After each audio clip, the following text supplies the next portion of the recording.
Que lance la primera piedra quien no haya sentido alguna vez desaliento. Es un sentimiento doloroso que paraliza y desconcierta. Vivimos días en que muchas personas experimentan este sentimiento. Ven con pesimismo el futuro. No ven segura su situación económica ni su salud. En fin, son muchas cosas las que los desaniman. Quienes han pasado antes por negros días de desaliento pueden empatizar con quienes se sienten hoy muy abrumados por la situación que vive el país y el mundo. El desaliento no es otra cosa que un decaimiento profundo del ánimo, desfallecimiento de las fuerzas. Empieza en el corazón, en lo interior, pero afecta lo físico. Por eso Asaf en el Salmo 73 dijo: mi carne, o sea, mi cuerpo, y mi corazón desfallecen. Cuando estamos desanimados, nos sentimos así, desmoralizados y cansados. Cuando el desaliento no se vence, nos puede llevar a la postración. El momento del día en que más nos suele vencer el desánimo es por la mañana. No nos queremos levantar.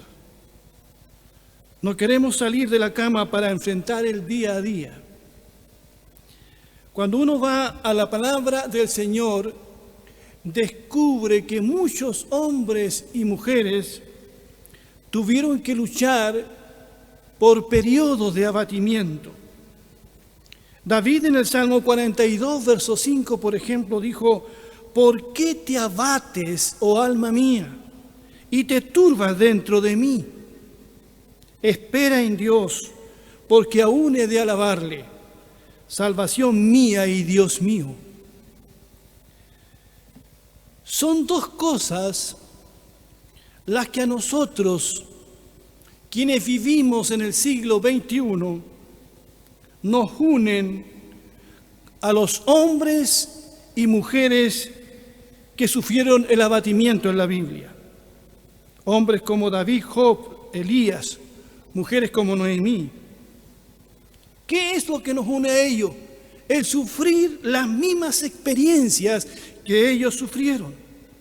A veces vemos a los personajes de la Biblia como seres tan intocables, como que si no fueran seres humanos, se ven tan fuertes, pero no siempre fue así. Eran tan humanos como cualquiera de nosotros.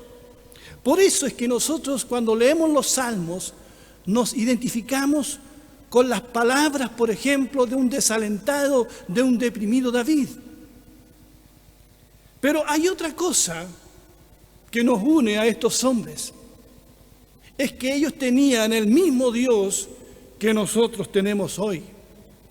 El Dios de la Biblia es un Dios eterno. El mismo Dios con el que se relacionó Abraham, Jacob, Isaac.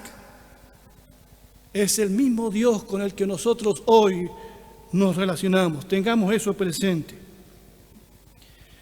Veamos en la Biblia ejemplos de hombres que experimentaron desaliento y cómo salieron de ese desaliento. Traigo algunos ejemplos en esta mañana. Veamos brevemente el caso del profeta Elías, que pasó por un tiempo de abatimiento. Dice allí en Primera de Reyes, capítulo 19, versos 3 al 5. Entonces Elías, tuvo miedo y se levantó y huyó para salvar su vida. Así llegó a Beerseba, que pertenece a Judá. Dejó allí a su criado y él se fue por un día de camino por el desierto. Luego vino y se sentó debajo de un arbusto de retama y, ansiando morirse, dijo: basta ya, oh Señor, quítame la vida, porque yo no soy mejor que mis padres. Se recostó debajo del arbusto y se quedó dormido.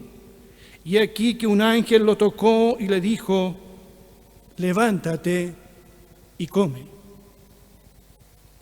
Elías huye de quien lo quiere asesinar. Huye al desierto. Está solo, quiere estar solo. Desea morirse. Se siente el más grande de los pecadores. Él dice, yo no soy mejor que mis antepasados.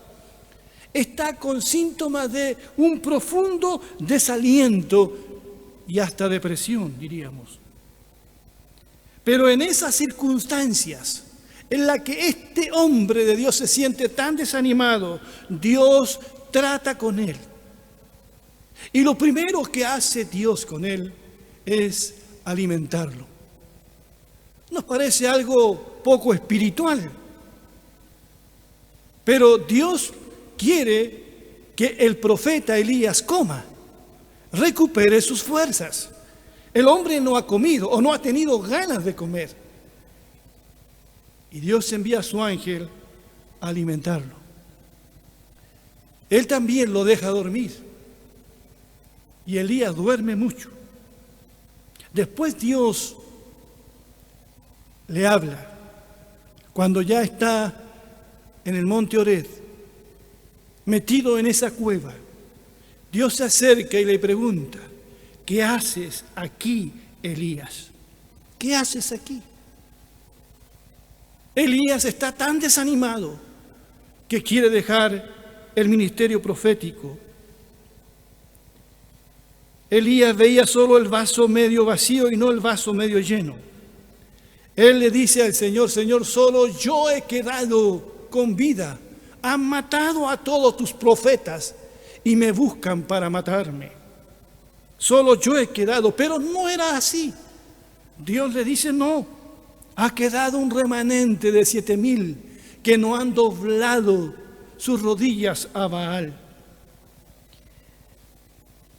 El desaliento no nos permite ver a Dios obrando en nuestras vidas. El desaliento no nos permite ver a Dios en las cosas sencillas. Dios le habla a el profeta en un silbo apacible y delicado. Y le dice que tendrá un sucesor, el profeta Eliseo, y le ordena que no huya y que regrese a terminar su ministerio.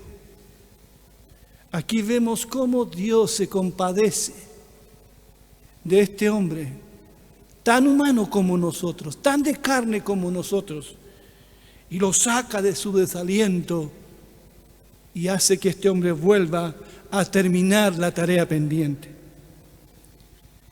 Hay otro ejemplo de personas que están desalentadas, y es el caso de Pedro y sus colegas pescadores. Allí en Lucas, en el capítulo 5, verso 1 al 11, dice el Evangelio: un día estaba Jesús a orillas del lago de Genesaret, y la gente lo apretujaba para escuchar el mensaje de Dios.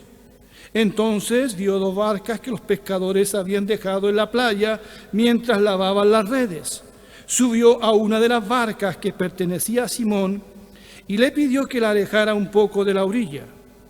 Luego se sentó y enseñaba a la gente desde la barca. Cuando acabó de hablar, le dijo a Simón: lleva la barca hacia aguas más profundas y echen allí las redes para pescar. Maestro, hemos estado trabajando duro toda la noche y no hemos pescado nada, le contestó Simón. Pero como tú me lo mandas, echaré la red. Así lo hicieron y recogieron una cantidad tan grande de peces que las redes se les rompían. Jesús de Nazaret está predicando y enseñando. Dice el relato que la gente se apretujaba para oír la palabra del Señor. Eso me gusta. Cuando la gente viene a escuchar la palabra de Dios por sobre todas las cosas. El Señor pone atención en 2 barcas desocupadas que estaban a orillas del lago. Las pide prestadas a sus dueños para hablarles desde allí a la gente apostada en la playa. Los pescadores están desanimados lavando sus redes, porque habían estado toda la noche pescando y nada habían pescado. O sea, es de mañana entonces. Estos pescadores de Galilea no pescaban por deporte, tampoco por hobby. Pescaban para sobrevivir, para llevar el pan a sus familias. Pero ahora no tenían nada para llevar a sus hijos. ¿Cómo creen ustedes que se sentían estos hombres? Sí, como ustedes piensan, se sentían desmoralizados. ¿Y quién no se ha sentido en algún momento como estos pescadores de Galilea? Quizás tú que me estás escuchando no has podido encontrar trabajo todavía. Quizás no has obtenido la respuesta esperada. Quizás otro ha sentido que no se le ha hecho justicia y eso lo tiene muy desalentado. La frustración y el desaliento que sienten estos hombres padres de familia es el que sienten muchos hombres y mujeres en el mundo que ven en peligro su fuente de trabajo, que ven en peligro su salud y la de sus abuelos. Es el abatimiento de tantos médicos que no tienen los recursos físicos, económicos para enfrentar esta pandemia. Es el desaliento que produce estar hasta en cuarentena. Es el desaliento de aquellos que están varados sin poder regresar a su país de origen, en fin. El que provoca una enfermedad o la pérdida de un ser querido, como lo fue en el caso de Job. Es ver cómo el problema se alarga y no se soluciona todavía. Parece que nunca saldremos de esa situación, ¿verdad? Pero ¿cómo sacó el Señor a Pedro y a Juan y a los otros pescadores de este abatimiento? Algo interesante fue que el Señor a estos hombres abatidos los hizo subir de nuevo en la barca. A veces no tenemos ánimo de intentarlo de nuevo. Tenemos miedo a fracasar otra vez. Había una sola diferencia. Ahora Jesús iba con ellos en la barca. Cuando nos sentimos desalentados, queremos abandonarlo todo. Queremos bajarnos del barco. Nos dejamos de congregar y somos presa fácil del enemigo. Queremos rendirnos. Hasta queremos dejar el ministerio pastoral como Elías, porque las cosas no están resultando como a veces las hemos planificado. Pero el Señor nos invita a no abandonar el barco, aunque tengamos que enfrentar tempestades. Pero no solamente el Señor les pide que suban al barco, sino que remen mar adentro y vuelvan a pescar. ¿Se imaginan ustedes la cara de Pedro y sus colegas pescadores? Están siendo desafiados a pescar por alguien que quizás nunca ha pescado. Jesús era un carpintero, no un pescador. Quizás Pedro pudo haber dicho: Señor, ¿quién eres tú para decirme lo que tengo que hacer? Lo que Jesús le pedía a Pedro no era tan sencillo como parece. Eso implicaba un nuevo esfuerzo, volver a tomar las redes, volver a remar, volver a intentarlo. Y a veces eso cuesta mucho. Si no, preguntémosle a alguien que ha vuelto a caer en las drogas o en el alcohol y se le pide que lo intente de nuevo. Pedro quiso replicar, pero se detuvo. Maestro, hemos trabajado toda la noche y nada hemos pescado. Esas son las palabras de alguien que está profundamente desalentado. Pero Pedro dice algo después: más en tu palabra En tu palabra, Señor, echaré la red. A pesar de cómo se sentía, a pesar de lo desmoralizado que estaba, quizás con sueño y cansado, porque habían estado toda la noche pescando sin haber intentado nada. Pero decide intentarlo otra vez. Pero ahora Pedro lo hace en el nombre del Señor, confiando en la palabra del Señor. ¿Qué hubiera pasado si no lo hubiera intentado otra vez? Y ustedes conocen, los que son lectores de la Biblia, conocen cómo termina este relato. El milagro superó lo esperado. Las redes se rompían con tantos peces y Pedro entonces tuvo que reconocer que quien había hablado con él era el Rey de Reyes y Señor de Señores. Esta palabra me deja una gran lección a mí, como a ustedes también, hermanos y amigos que nos están escuchando.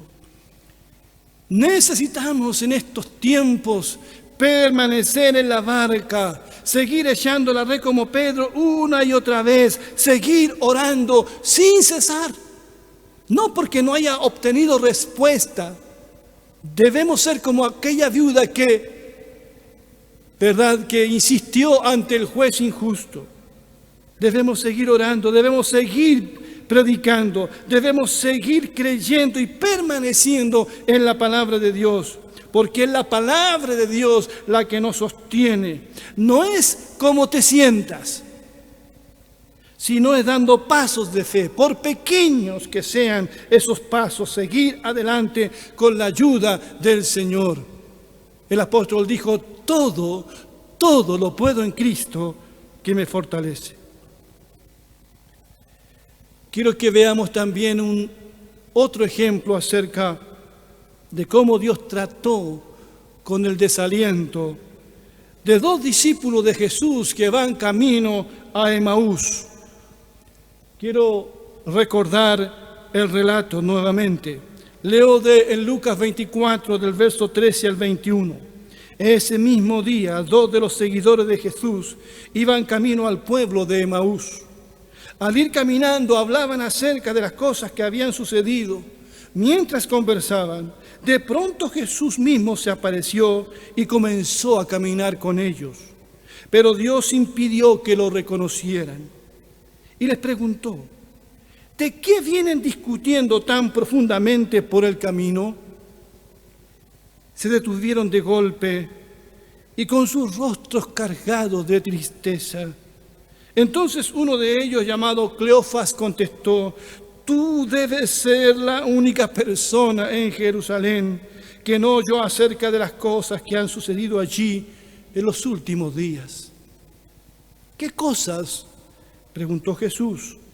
Las cosas que le sucedieron a Jesús, el hombre de Nazaret, le dijeron. Era un profeta que hizo muchos milagros poderosos y también era un gran maestro a los ojos de Dios y de todo el pueblo.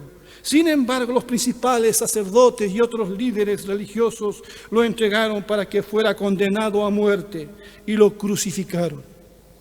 Nosotros teníamos la esperanza de que fuera el Mesías, que había venido para rescatar a Israel. Todo esto sucedió hace 3 días. Esto dijeron estos dos discípulos a Jesús, sin saber que Él era Jesucristo. No hay ninguna duda que estos dos discípulos estaban desalentados y muy tristes, porque habían puesto todas sus esperanzas en Jesús de Nazaret. Todas. Pero ahora ese hombre había sido llevado a la cruz. Y estos hombres pensaron que allí había terminado todo. Jesús ve su tristeza. Jesús ve su pesimismo. Jesús ve su abatimiento y se acerca y camina con ellos. ¡Cómo me encanta esto! Jesús camina con ellos como camina con nosotros Y Jesús les habla, como un día Dios le habló a Elías, le habla y les pregunta, quiere conocer la razón de su tristeza y abatimiento. Y ellos le dicen, y el Señor hace lo que Él sabe hacer muy bien, le habla la palabra de Dios. Qué importante es la palabra de Dios cuando está desalentado. Y a través de las Escrituras, ese desconocido le empieza a mostrar a estos abatidos discípulos que era necesario que el Cristo padeciese, pero al tercer día resucitaría de entre los muertos. Y Jesús se revela a ellos, les confirma su resurrección. Ellos habían quedado pegados en su muerte. Estos dos discípulos iban a vivir un duelo eterno, pero Jesús se revela a sus corazones. Ellos lo vuelven a ver y se regocijan, dice la Biblia, viendo al Señor resucitado. Estimados hermanos y amigos, quiero recordarles una vez más que tenemos un Cristo que venció la muerte, uno que está con nosotros hoy, que camina con nosotros y que estará con nosotros hasta el fin del mundo. Yo no sé cuándo será el fin del mundo, eso nadie lo sabe, nos faltan los especuladores al respecto. Pero la Biblia dice que nadie lo sabe. Pero una cosa sé, es que el Señor estará todos los días con nosotros hasta el fin del mundo. Para terminar, quiero mostrarle el último ejemplo de cómo el Señor trató con personas desalentadas. Y esto tiene que ver con un prisionero que va a Roma.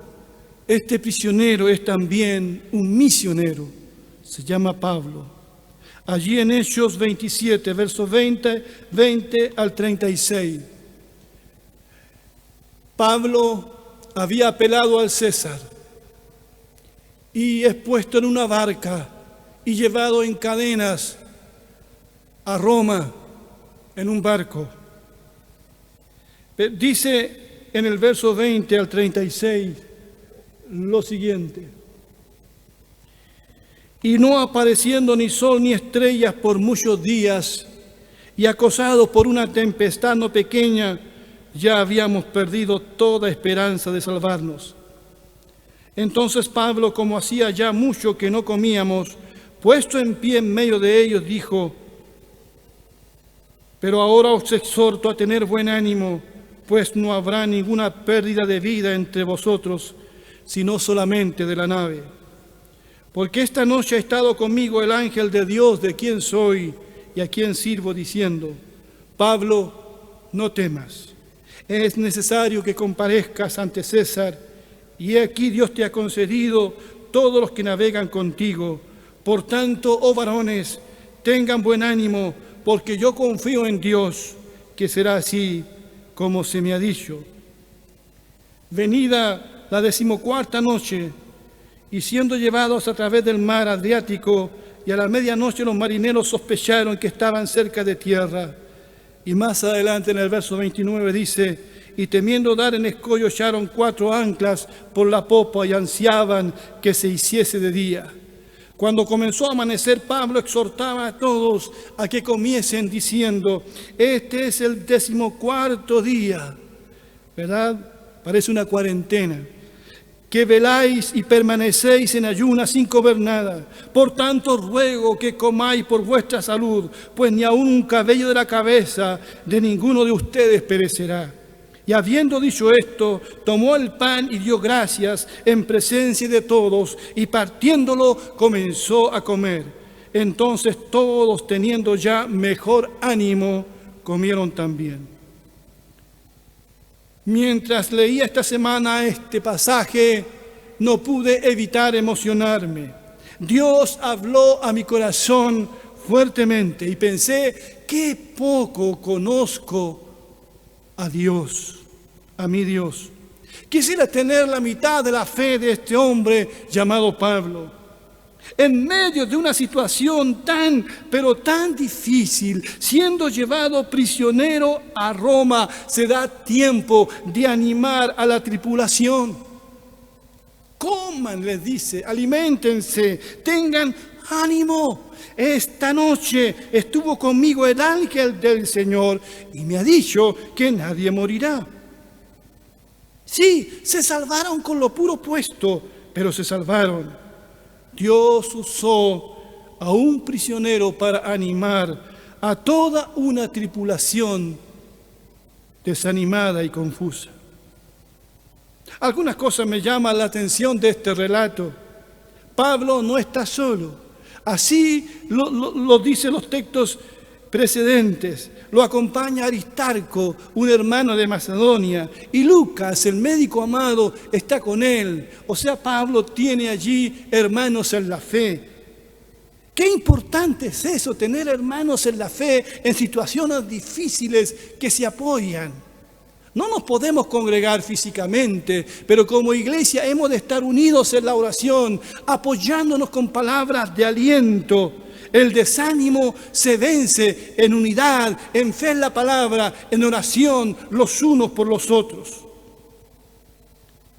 Pero Pablo también, interesante, que aconseja no seguir al patrón de la nave, le dice que no continúen con la travesía, porque era invierno y el mar está agitado, y Pablo le aconseja que pasen el invierno en Creta, si no me equivoco, y después de invierno continúen el viaje a Roma.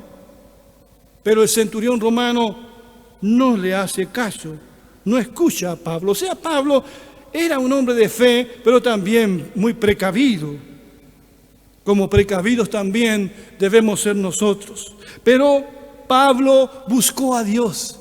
En medio de la tormenta, él busca un rincón seguramente y ora junto a Lucas y Aristarco. Buscan a Dios. Y Dios le muestra y le confirma que él y los que le acompañan llegarán con vida.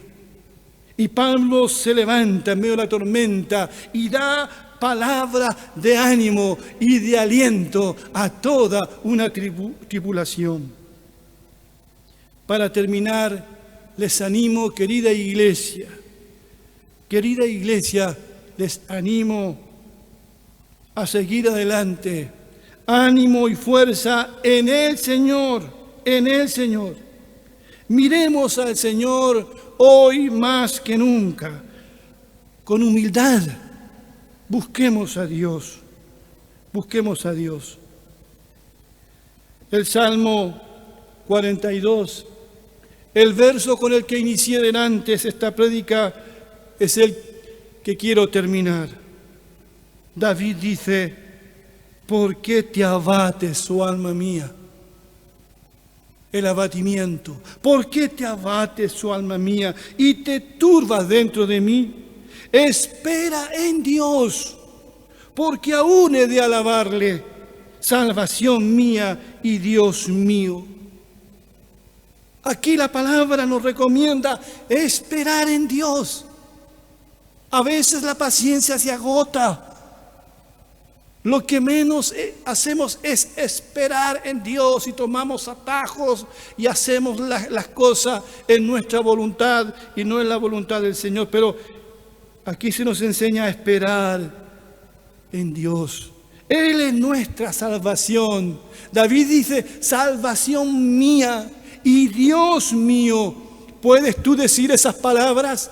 Dios mío, eres mi Dios, eres mi salvación. ¿Puedes tú decir lo mismo? Espero que así sea. Que Dios les bendiga a cada uno de ustedes. Quiero terminar esta reflexión con un momento de oración. Padre, te doy gracias porque me has permitido predicar tu palabra una vez más a mis hermanos de aquí de la iglesia, que están en sus hogares, y también quizás a muchas personas.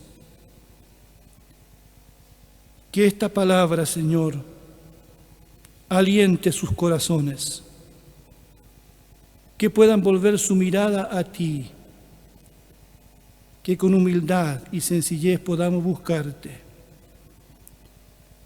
Nuevamente oramos por todos aquellos que están desanimados. Devuélveles la fe, sabiendo que tú estás con ellos. Gracias te doy por este tiempo. A ti sea la honra y la gloria. Por Jesús nuestro Señor, que vive y reina para siempre. Amén y amén.